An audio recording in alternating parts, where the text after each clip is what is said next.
오늘 이 찬송가는 그냥 고른 것은 아닙니다. 오늘 말씀의 제목이 십자가에 관한 말씀이에요. 그래서 여러 가지 제목을 붙일 수 있지만 쉽게 이야기하면 십자가의 의미가 얼마나 중요한지 대해서 십자가의 중요성에 대해서 오늘 말씀을 저하고 함께 나누고자 합니다. 제가 질문을 하나 던지겠습니다. 미국의 자유를 대표할 수 있는 상징물 하면 딱 머릿속에 떠오르는 것. 예, 신기하지 않아요? 왜 다 똑같은 대답을 하셨어요? 자유의 여신상.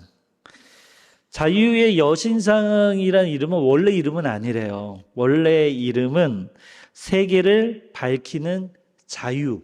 그게 이제 그 여신상의 이름이라고 합니다. 근데 우리가 여신상이라고 한 건 이제 그리스 그 신화 속에 나오는 그 여신을 상징하고 있기 때문에 우리는 쉽게 떠올리려고 이제 자유의 여신상. 근데 여신상은 자유를 의미하는. 왜 자유를 붙일까요?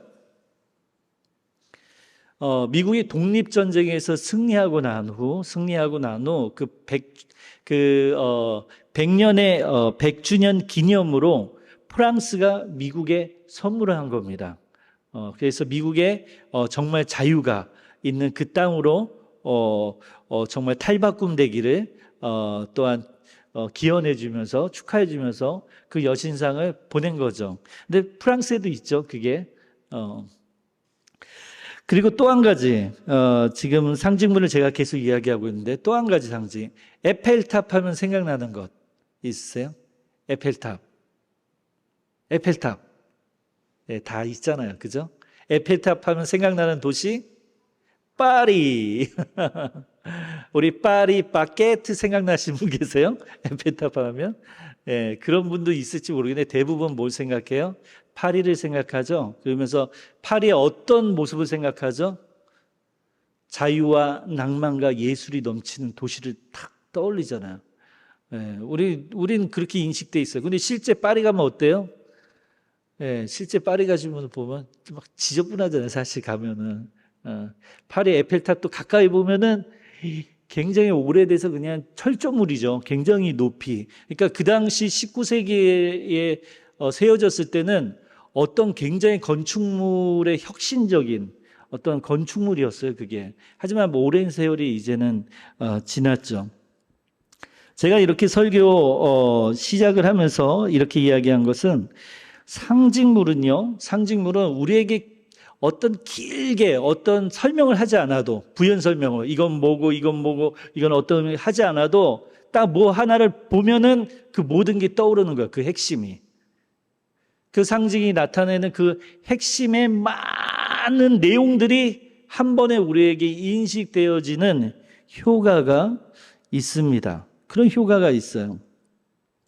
마찬가지로 우리 기독교 정말 대단한 역사를 가지고 있잖아요. 그죠?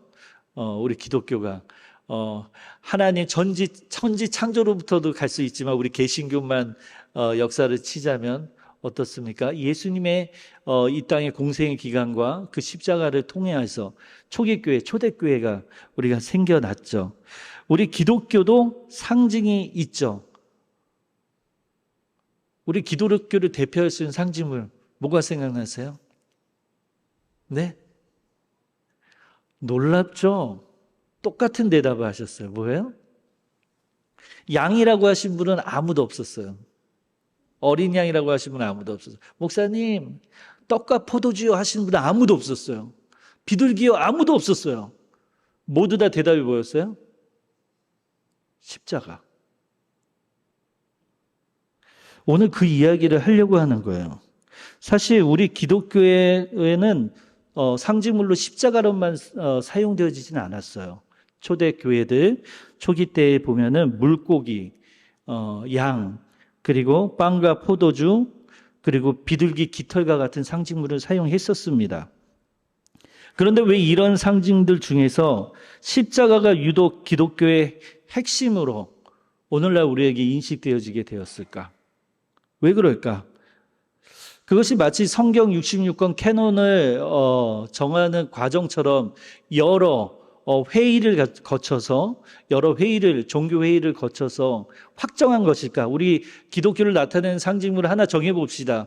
혼란이 많이 있으니 여기 이거 사용하고 저긴 저 문양 사용하고 여기 요 문양 사용 이왕이면 우리가 하나의 상징물을 사용합시다 하고 십자가로 결정했을까요? 아니죠. 아닙니다. 십자가는 기독교인의 우리 신앙의 정수와 가장 관련이 깊은 상징물이라는 것에 어떤 이 시대를 거쳐가면서 기독교의 역사가 지나가면서 더욱더 분명하게 드러났기 때문입니다.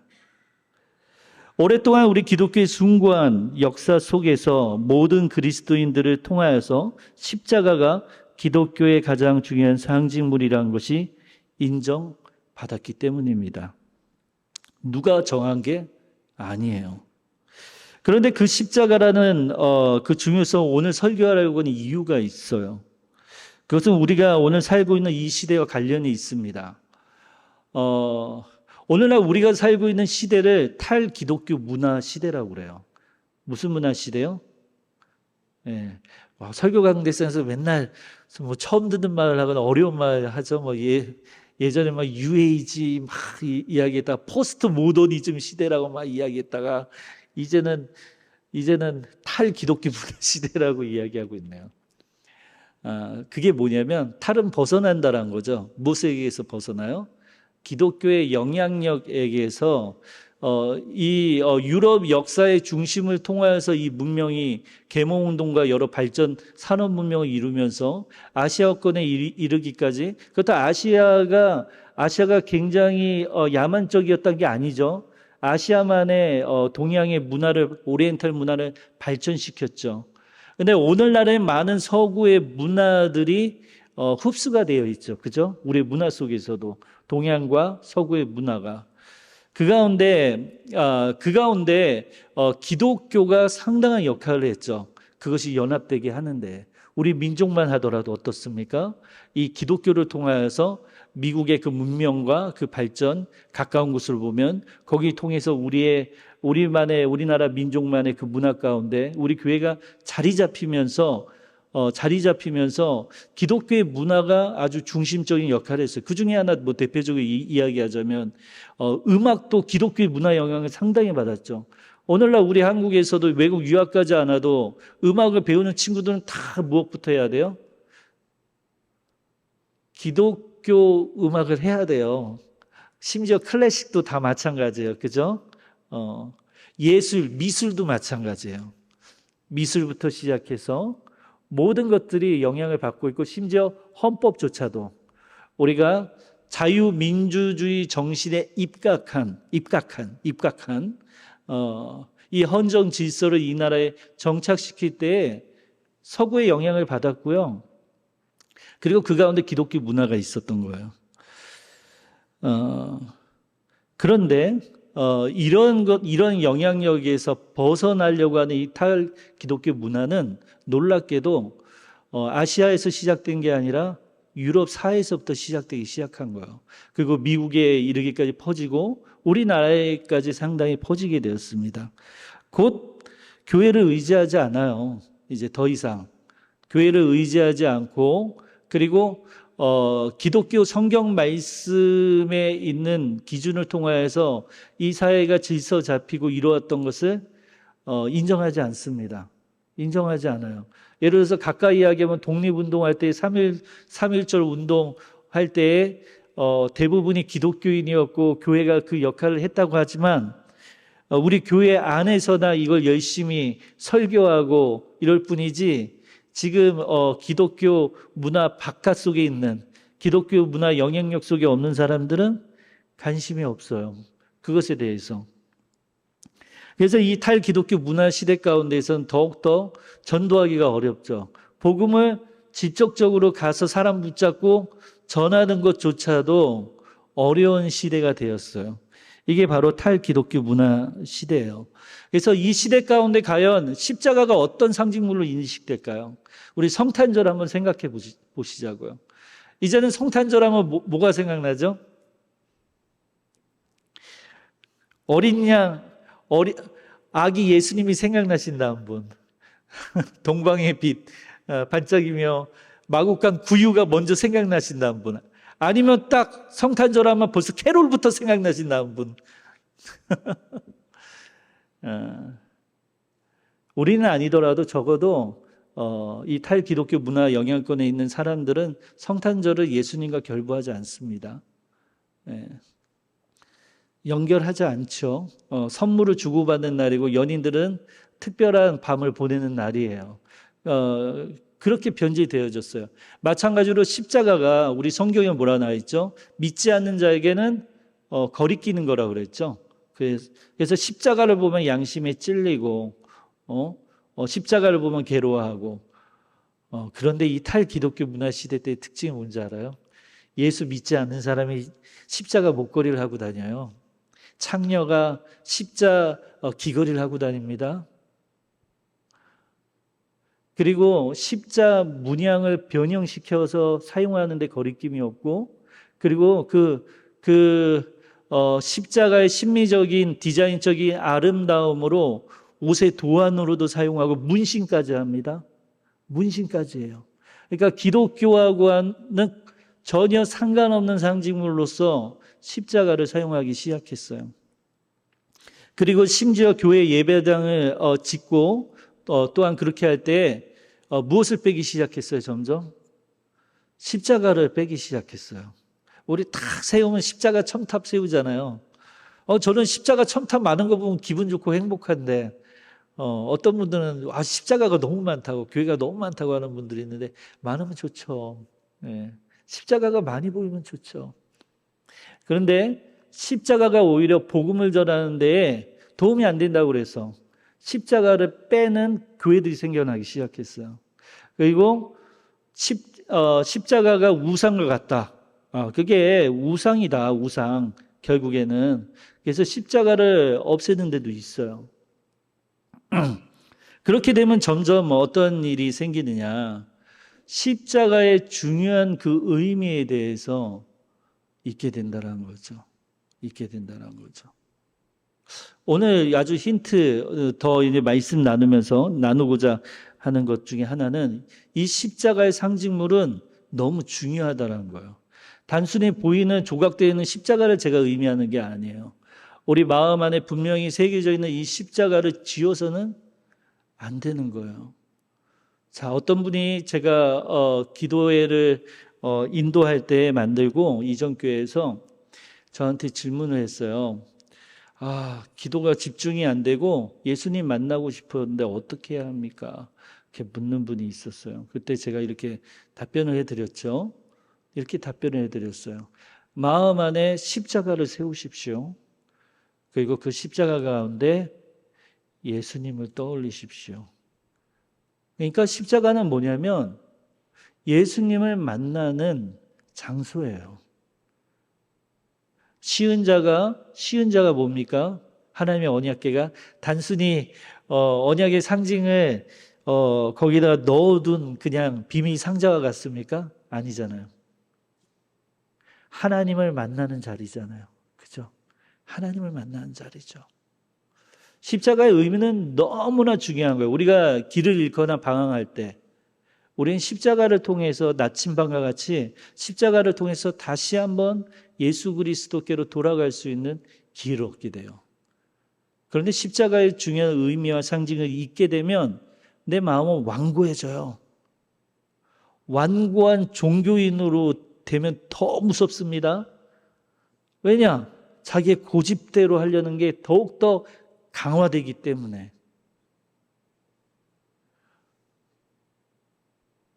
그래서 그것에 대해서 오늘 함께 나누고자 해요. 첫째는 십자가라는 상징이 역사적으로 어떻게 극적으로 그 의미가 전환되었는지. 원래 십자가가 기독교의 상징물이 아니잖아요. 그죠? 그게 어떻게 극적으로 전환되었는지, 그 전환되어진 그 의미가 무엇인지 우리 생각해 보기 원하고, 둘째는 기독교의 십자가 외에 다른 상징물들에 대해서 나눠보고, 그리고 십자가의 중심성이라는 표현이 있어요. 이 중심성에 대해서 나누고자 해요. 그래서 이 십자가의 중심성은 무엇이냐? 십자가 안에 내포되어져 있는 그 의미를 이야기한 거예요. 중요한 의미. 예수 그리스도의 사역, 그 하신 일, 그 중심성에 대해서 나누고자 해요. 그리고 마지막으로는 특별히 신구약 성경 중에서 신약 성서 안에서 십자가를 다룬 말씀들을 찾으면서 정말 그 십자가의 중심성에 대한 그 의미가 나에게 얼마나 중요한지 이 가운데 우리가 정말 하나님 앞에 서는 시간을 갖고자 합니다. 수요 기도회 때는 좀 여유 있게 이렇게 말씀을 전할 수가 있어요. 왜냐? 10시까지, 9시까지 해야 되죠? 9시까지 해야 되니까 어디 도망 못 가세요? 어디 도망 못 가시니까 왜 이렇게 길지라고 생각하지 마시고 그냥 앉아서 저하고 함께 따라가면 되겠습니다. 자, 그럼 첫째 함께 나누고자 하는 세 가지 중에서 첫 번째 십자가의 역사성에 대해서 나누자고 했죠. 그리고 십자가의 원래 의미가 있고 그게 극적으로 기독교의 상징물로 전환되어진 그 계기에 대해서 이야기하고 그것이 얼마나 큰 것을 숨기고 있는지도 제가 묵상한 바를 함께 나누고자 해요. 십자가는 오늘날 우리에게 익숙한 상징이에요. 그러나 그 의미는 시대와 문화에 따라 동일하지 않았어요. 로마 제국의 시대에서 이 십자가는 어떻게 사용됐습니까? 극도의 고통을 떠올리게 하는 거였고 그리고 수치와 부끄러움과 멸시와 모멸감, 곧 죄인을 나타내는, 특별히 이 죄인을 형벌하는 도구의 의미로 사용되어졌죠. 로마의 유명한 역사학자가 있어요. 그러니까 그 당시에 예수님이 살았던 당시에 성경 말고도 책이 있어요. 수만 권의 책들이 있어요. 아직도 있어요. 그리고 역사학자들이 있어요. 예수님과 동시대에 살았던 예수님을 증언한 역사학자가 있어요. 오늘날 예수님의 역사성에 대해서 부인하는 학자들은 없어요. 예수님을 종교적으로 안 믿는, 기독교인이라서 안 믿는 사람이더라도 예수님이라고 하는 존재가 없었다는 사실을 부인하는 무식한 학자는 없어요. 아무도 없어요. 왜냐? 역사학자들이 있기 때문에. 그 당시에 로마의 역사학자들이 수많은 책을 남겼기 때문에 그 책에 예수님의 기록이 있거든요. 로마의 유명한 역사학자 타키토스가 그에 져서 아날레스라고 하는 책에서 십자가형 형벌을 십자가형 처벌 이렇게 표현했어요. 인간의 가장 잔인하고 끔찍한 형벌로 묘사했습니다.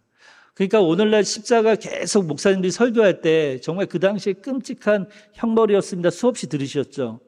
이게 우리 기독교의 어떤 신앙을 강화시키려고 지어낸 얘기가 결코 아니에요. 이게 그 당시에 역사학자들이 정말 이 십자가형에 대해서 그대로 지금의 현대인들에게 문헌을 통해서 남기고 있는 거예요. 인간의 가장 잔인하고 끔찍한 형벌. 그게 그 당시에 있는 사람들에게 인식되어져 있는 십자가예요. 십자가. 이 형벌은 특별히 반역자, 노예, 그리고 사회의 최하층민에 속하는 사람들에게만 가해졌어요. 최하층민들. 그러니까 멸시받을 수밖에 없죠. 그것은 단순히 죽음을 의미하는 것이 아니라 그냥 죽음이 아니에요. 정말 가장 수치스럽게 모멸스럽게 마지막을 마무리하게 하는 거고 그 가족들이 있을 거 아니에요. 낙인이 찍히는 거예요. 이 가족의 누구는 십자가형을 당했다 하면 그게 그 가문의 고스란히 그대로 이어지는 거예요. 주홍글씨가 되는 거예요.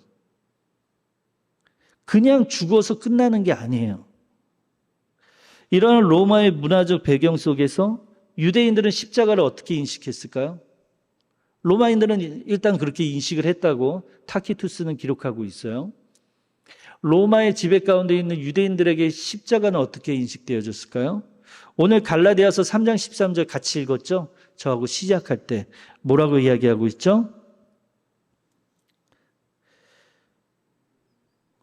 그리스도 나무의 뒤에 하반절 보면 기록된 바 나무에 달린 자마다 저주 아래 있는 자라. 저주 아래 있는 자. 나무는 뭘 이야기하죠? 십자가. 의미하는 거야. 그러니까 그 당시에 십자가형을 할 때 나무를 뭐 쇠로 만든 게 아니에요. 쇠로 만든 게 아니에요. 나무라고 하는 재질로 만들었죠. 유대인들에게서는요, 그들의 토라를 통해서 나무에 달려 죽는 것은 사형당한 사람은 죽어 마땅한 자예요. 왜? 하나님께 저주를 받은 자예요. 하나님께 저주를 받은, 하나님의 심판으로 인해서 나무에 달린다라는 거예요. 그런데 이게 역사학자들의 연구를 통해서 놀라운 것 발견됐어요. 사실은 나무에 달려 죽는 것이 하나님께 저주를 받은 자라고 이렇게 유대인들이 이렇게 서로 그 당시에 통용했던 이유가 있어요. 그건 뭐냐? 나무형이 너무 십자가형이 잔인하기 때문에 그것을 막기 위해서. 막기 위한 이유로 이것을 유대인들 사이에 정말 전달되어지고 강화시켰던 이유라고 합니다. 그런데 유대인들의 눈에는 예수님은 어떻죠? 같은 유대인이지만 유대의 종교 지도자들, 정치인들, 유대인들을 영향력 아래 두고 있는 자들에게는, 유력자들에게는 예수님은 보호해야 할 같은 동족이 아니죠. 자신들의 영향력을 악화시키는, 정말 자신들의 지배권을 약화시키고 자신들이 누려왔던 것을 다 빼앗을 수 있는 위협적인 존재로 간주됐죠. 그래서 도리어 이것이 십자가형을 막으려고 이렇게 했던 것이 도리어 그걸 이용하게 된 거예요. 봐라! 십자가형 봐라. 나무로 달려있지 않냐. 우리가 나무에 달린 자는 나 하나님께 저주를 받았다 하지 않느냐. 보아라. 예수는 그리스도가 아니다. 예수는 우리가 기다리던 메시아가 결코 아니야. 이것으로 사용을 했던 것입니다. 그러니 예수님의 십자가형을 보고 누가 예수님을 메시아로 그리스도로 대놓고 그를 인정하며 그를 믿을 수 있었을까요? 인간적으로는 불가능한 일이에요. 왜냐? 지금도 유대인들은 예수님을 메시아로 인정하지 않죠. 그 이유 중에 하나는 딱 하나예요. 얘기할 것도 없어. 예수는 십자가에서 죽었잖아. 나무에 달린 자마다 하나님께 저주받은 자야. 우리는 이런 분명한 믿음 가운데 서 있어. 그는 그것만 보더라도 그는 결코 메시아가 아니야. 다윗을 통해서 이 땅에 오도록 약속된 다니엘이 이야기한 인자가 결코 아니야. 부인하는 거죠. 조금은 이해할 수 있지 않아요? 그 유대인들의 심정은.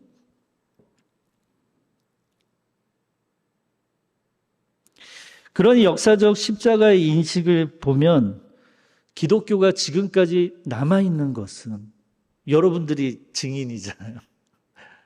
예수님을 믿는 자들이 있는 것은 그야말로 그 십자가를 통해서 하나님이 이루신 놀라운 하나님의 초월적인 사건입니다. 사건이에요.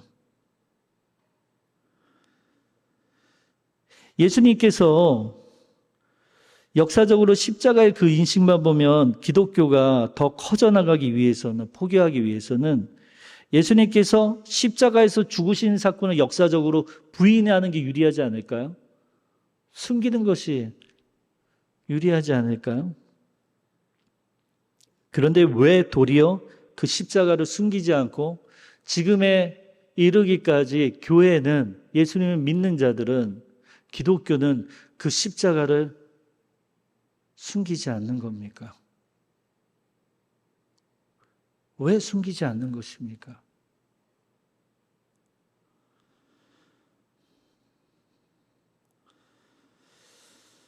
사랑하는 성도 여러분, 이제 두 번째 이 질문을 던지면서 기독교에 어떤 상징물이 있었는지 한 번 더 이야기 나눠볼게요. 기독교는 사실 십자가를 숨겨도 돼요. 십자가가 아니어도 그 역사와 전통 속에서 다양한 상징들을 초대교회들은 가지고 있었어요. 그리고 그것을 공유하고 있었어요. 초대 기독교에서는 제가 서두에 이야기한 것 같이 물고기, 양, 빵과 포도주, 그리고 비둘기, 깃털과 같은 상징들을 종종 사용해 왔습니다. 초대 기독교 변증가 순교자로서 유명한 분이 계세요. 저스틴이라는 분이 계세요. 그래서 저스틴 하면 그냥 저스틴이라고 안 해요. 뭐라고 얘기하냐면 순교자 저스틴이라고 해요. 저스틴 하면 순교자. 초대 기독교 변증가인 순교자 저스틴의 책이 남아져 있어요. 그 책을 보면 물고기가 기독교의 상징물로 쓰인 기록이 나와요. 물고기. 물고기는 그리스어로 많이 설교 때 들으셨을 거예요. 익투스. 이는 예수 그리스도 하나님의 아들 구세주라는 의미를 가진 앞에 약자말을 딱 딴 거예요. 그래서 기독교를 박해하고 있는 로마의 영향력 아래에서 기독교인들의 모임을 숨기기 위해서 이 물고기를 사용하고 이 익투스라고 하는 단어를 사용했습니다. 이러한 상징은 초대 기독교인들이 비밀리에 자신들의 신앙을 표현하고 서로를 인식하기, 서로를 확인하기 위해 사용한 거야. 그리스도인인 것을 서로 알려주기 위해. 또 다른 상징으로 양은 예수 그리스도, 어린 양을 의미하죠. 그리고 빵과 포도주는 무엇을 의미합니까? 예수님의 살과 피를 의미하고, 그리고 마지막 만찬을 의미합니다. 이런 상징들은 모두 그리스도의 사랑과 희생, 그리고 구원의 메시지를 전달하는 데 중요한 역할을 했습니다. 다른 상징으로 보면 터툴리안, 유명한 교부가 있었죠. 초대교회 때. 그때는 우리 개신교가 없었어요. 그래서 존경할 만한 종교 지도자들을 교부라고 하는 표현을 썼어요. 특별히 존경의 의미가 담겨져 있는데 교부라는 표현을 썼어요.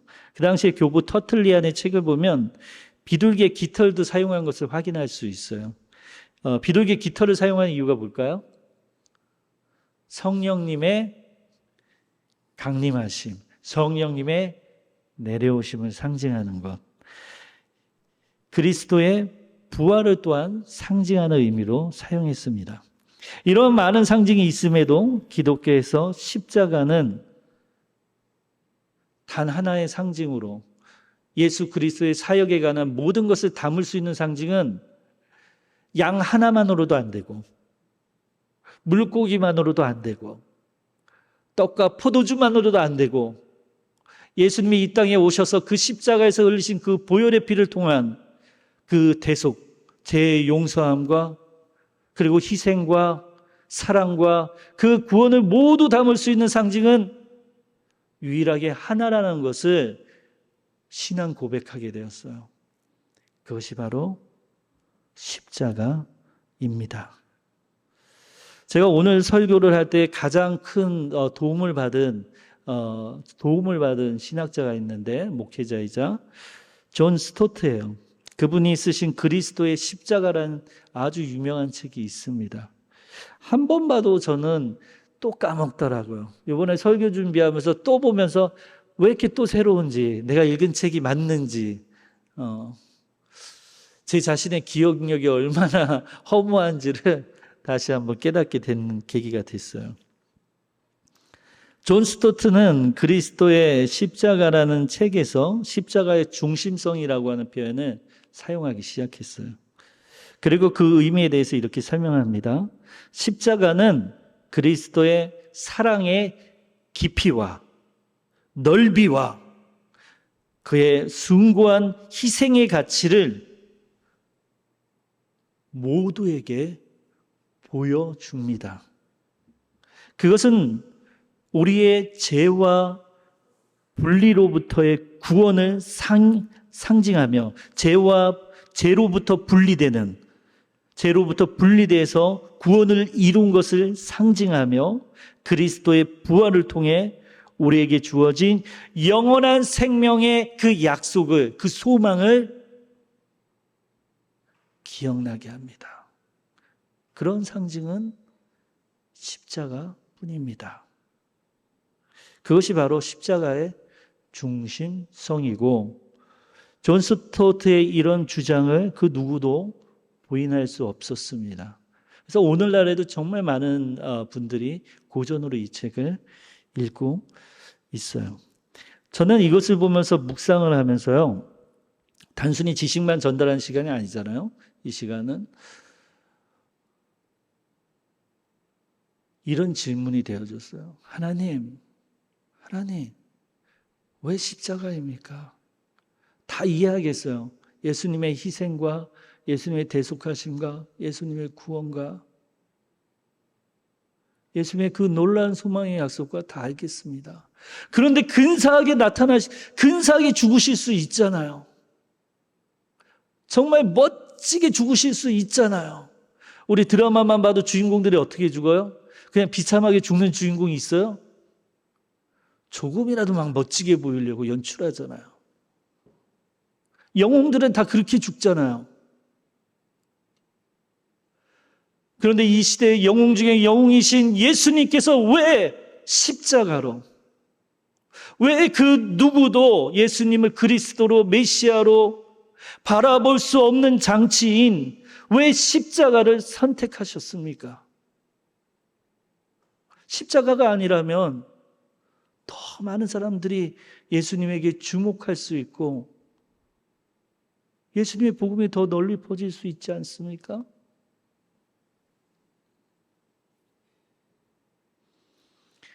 예수님의 태어남이 딱 마음에 떠올랐어요.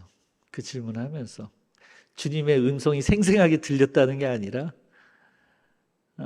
예수님의 이 땅에서 태어나신 비천한 모습이 딱 생각났어요.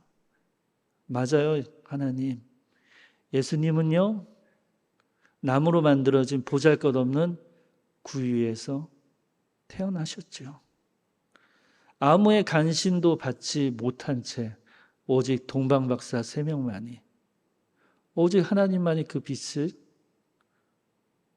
예수님께 비춰주셨죠. 십자가도 마찬가지군요. 멋진 죽음이 아니라 가장 잔인하고 가장 비참한 그 십자가라고 하는 그 처형을 통하여 오직 하나님만이 예수님을 비추셨군요. 그리고 오직 소수의 자만이 그가 하나님의 아들이었다라고 고백할 수 있었군요. 오직 예수님을 끝까지 따랐던 그 여인들이, 무릎 꿇은 그 여인들이, 울고 있는 그 여인들이 오직 그 비참한 십자가를 통해서 하나님의 아들이신 예수님을 확인했군요. 예수님은 예루살렘에 입성할 때도 아주 어린 나귀를 선택하셨습니다. 많은 사람들에게 눈에 띄려고 하지 않으셨어요. 그것이 하나님의 구원의 방법입니다. 하나님이 말씀하셨습니다. 이 세상의 모든 자들에게 복음을 전하지만 그 가운데 누구만이 구원을 받습니까? 내 양만이. 하나님께 택함 받은 자만이. 모든 자에게 복음을 전해지지만 그 복음을 믿음으로 고백하는 자만이 그 초라한 십자가를 통하여서 그리스도인 그 예수님을 오직 하나님의 전적인 능력이 아니면은 고백할 수 없게 만드신 거예요. 고백할 수 없게 만든 거예요. 자, 멋진 사람이면 누구나 따릅니다. 멋진 사람이면 누구나 따라요. 부족함이 없는 사람, 모든 파워와 능력과 모든 것들을 보이면서 다른 자들이 많습니다. 하지만 그것을 숨긴 채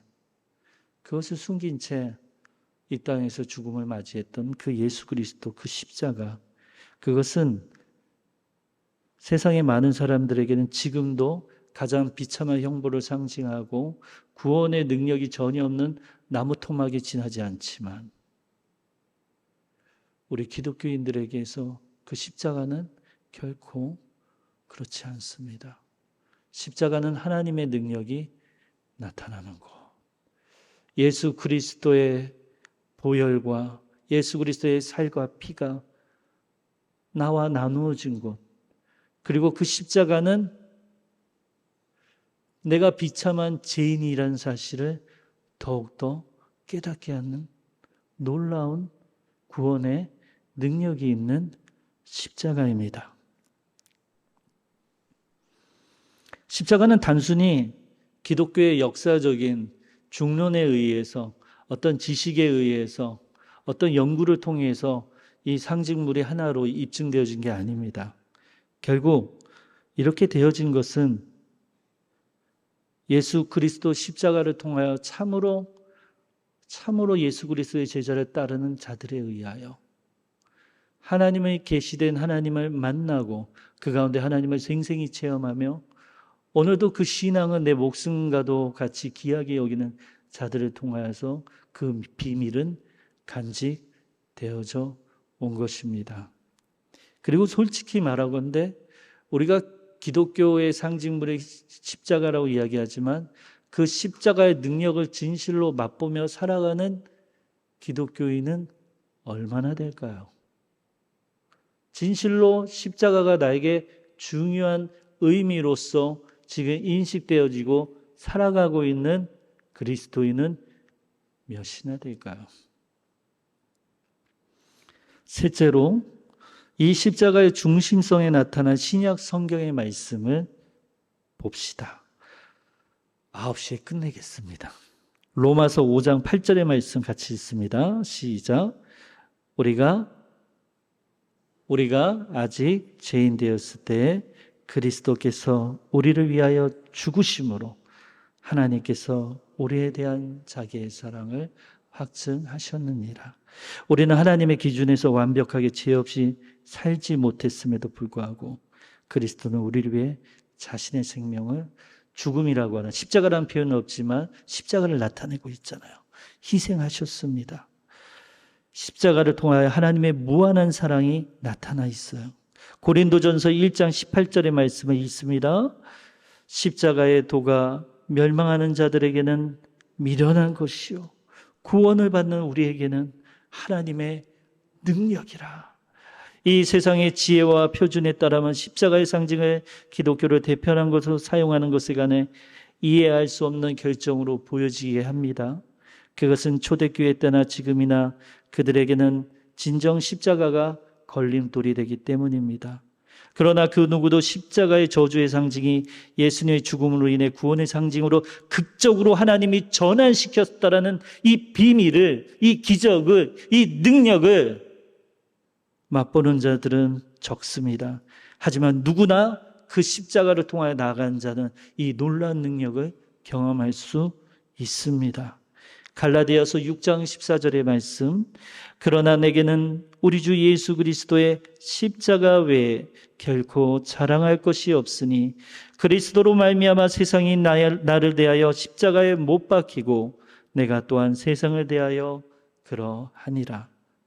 세상의 모든 것이 그리스도의 십자가 앞에서는 의미가 없음을 보여줍니다.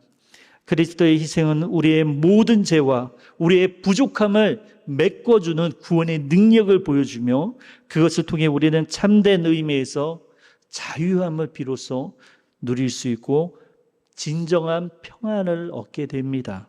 히브리서 12장 2절의 말씀. 믿음의 주요 또 온전하게 하신 이인 예수를 바라보자. 그는 그 앞에 있는 기쁨을 위하여 십자가를 참으사 부끄러움을 개의치 아니하시더니 하나님 보좌 우편에 앉으셨느니라. 아멘. 어떤 한 성도님이 저한테 와서 질문을 했어요. 설교를 이 제목이었거든요. 십자가를 바라보라는 설교를 했었어요. 근데 저만 하는 게 아니죠. 많은 설교가분들이 하시잖아요. 그런데 그런 질문을 처음 받았어요. 저한테 와서 물어봐요. 목사님, 십자가를 바라보라 말씀. 십자가를 바라보는 게 뭡니까? 예, 먼저는 부끄러움을 느꼈어요. 아, 내가 그 의미를 설교 때 잘 못 전달했나 보다. 어, 예수님을 바라보는 건 그것과 같아요. 이스라엘 백성이 광야에서 하나님께 불순종했을 때 불뱀에 물려서 죽기 직전일 때 무슨 일을 했습니까? 장대에 불뱀 모양의 구리 형상을 매달아서 그 형상을 바라보게 했죠. 그게 무슨 능력이 있어요, 사실. 아무것도 아니잖아. 그런데 그것을 바라본 자마다 그 생명을 구원할 수 있었어요. 무엇이 진짜 능력이었어요? 하나님의 말씀에 순종함이 능력이었어요. 우리는 너무나 연약하기 때문에 눈에 보이는 게 필요한 것을 하나님은 아셨던 거예요. 그래서 그들로 하여금 하나님의 말씀을 순종케 하기 위해서 상징물을 이용하신 거죠. 십자가를 바라보라. 십자가의 능력, 예수님을 바라보라는 것은 바로 십자가 아래 머물라는 것이에요. 바로 하나님의 말씀의 능력과 권세가 있는 곳은 십자가에 있다는 거예요. 예수 그리스도를 그 가운데서 만날 수 있다는 거예요. 잘 보세요. 누군가는 기독교를 공격할 때 이렇게 이야기합니다. 기독교 뭐가 있어? 그냥 예수님께서 십자가에 죽으셨고 죽으시고 부활하셨는데 그것을 믿는 자는 구원받는다. 이거 아주 단순한 심플한 교리 아니야? 그러면 다 끝 아니야? 여러분들도 그렇게 생각합니까? 그러면 우리 성경 공부 왜 합니까? 아닙니다. 성경은 우리는 책으로 보지 않잖아요. 뭐로 보죠? 하나님의 살아있는 말씀으로. 우리가 성경책을 읽을 때 하나님께서 그 텍스트뿐만 아니라 우리에게 무언적으로 말씀하시는 걸 듣게 되죠. 그걸 깨달음이라고 하죠. 계시라고 하죠. 마찬가지예요. 예수를 바라보라는 것은 십자가에 머물라고 하는 것은 바로 십자가 아래서 예수 그리스도를 만나고 예수님의 그 십자가의 죽음과 그 대속의 의미를 다시 한번 내 마음에 새기며 내가 그 가운데 주님과 교제하기 위해 머물렀을 때 주님의 음성을 생생히 듣는 체험입니다. 그게 예수를 바라보는 거예요. 예수를 바라본다라고 하는 이것을 경험하기 위해서 이 전제가 필요한 거예요. 하나님은 나에게 오늘도 말씀하신다. 이걸 믿는 거예요. 우리는 종교인이 아닙니다. 왜 그래요? 우리는 종교인이 아닌 이유는 우리는 살아계신 하나님을 만나고 하나님과 교제하는 존재이기 때문에 그렇습니다. 오늘도 이 말씀을 듣고 기도할 때 우리는 어떤 믿음을 가져야 합니까? 예수 그리스도 십자가를 바라보고 목사님 집중이 잘 안 돼요. 기도할 때 예수님의 십자가 가운데 내가 죄인인 것을 어떻게 안 깨닫나요? 나의 교만함과 나의 완고함을 어떻게 눈물로 내 마음을 찢지 않을 수 있나요? 오늘도 죄를 짓는 나인데 오늘도 내 가까운 형제 자매에게도 죄를 짓는 게 바로 나인데 내 마음에 옷을 찢고 그 자리에서 십자가 아래서 예수 그리스도를 만남으로 내가 죄인인 것을 깨닫고 그 가운데 겸손의 옷을 입고 주님을 기다리는 거예요. 그때 주님이 나에게 말씀하시는 거죠. 때로는 그 십자가를 통해서 이야기하잖아요. 야, 성원아, 너 내가 십자가를 통하여서 네가 십자가에 달려야 하는데 내가 너를 용서했는데 네가 다른 사람을 용서하지 않을 게 무엇이 있냐? 너 왜 미워하느냐? 내가 미워하지 말고 사랑하라고 말하지 아니하였느냐? 그런데 왜 여전히 그 마음 가운데 미움이 있고 여전히 씩씩거리고 있느냐? 십자가를 바라볼 때 예수님의 그 십자가 나무 아래서 예수님의 그 비참한 십자가가 찬란한 하나님의 영광으로 다가올 때 주님은 우리에게 생생히 새롭게 말씀하시는 거예요. 그리고 우리로 하여금 온전한 그리스도인으로서 걸어갈 수 있도록 우리를 계시하시고 말씀하시는 그 하나님을 만날 수 있어요. 한 분도 그냥 돌아가시지 말기 바랍니다. 예, 너무 피곤해서 주무실 수는 있어요. 저도 지난주에 너무 아파서 기도할 때였는데 졸았어요, 사실. 감기 걸리고 막 해서. 근데 그렇지 않은 분들은 정말 정신 탁 정말 기대함을 갖고 이 자리에 있는 나 잘해야지만 기도하지 마시고 여기 있는 한 명도 하나님 그냥 돌아가지 않게 해주세요. 기도할 때 특별한 하나님을 만나는 자리가 되게 하시고 예수님을 만나는 자리가 되게 하시고 십자가로 거듭나는 자리가 되게 하시고 하나님의 일꾼으로서 정말 하나님의 일을 억지로 하는 자가 아니라 기쁨이 없이 하는 자가 아니라 감사함이 없이 사는 자가 아니라 나무 토막과 같이 불쌍한 인생으로 살아가는 자가 아니라 하나님 아버지 안에서 능력 있는 그리스도인으로서 하나님이 원하시는 것을 기뻐하며 순종하며 나아가는 자로 거듭나게 하소서. 나를 위해서만 기도하지 말게 하시고 내 형제와 자매를 위해 기도하게 하시고 내가 모르는 일을 위해서도 기도할 수 있는 뜨겁게 열심으로 눈물을 흘리며 기도할 수 있는 자가 바로 내가 되게 해달라고. 주님, 나를 변화시키소서. 기도하겠습니다. 하나님 아버지, 십자가의 의미가 전환되었듯이 아버지, 우리가 십자가를 통하여 우리가 변화되어지기 원하고 십자가를 통하여서 우리의 죄성과 우리의 불순종함과 우리의 죄악들을 하나님 앞에 구하며 다시금 소망을 없는 우리의 생명의 십자가로 하나님 이 시간 예수 그리스도를 만나는 장소가 바로 십자가이기 원합니다. 우리의 마음판에 십자가를 새기며 하나님 오늘 우리를 만나게 하시고 생생히 주의 말씀의 음성을 듣게 하시고 주님이 보여주신 것을 영적인 눈으로 보는 시간이 되게 하여 주옵소서. 이 모든 말씀 예수 그리스도의 이름으로 기도합니다. 아멘.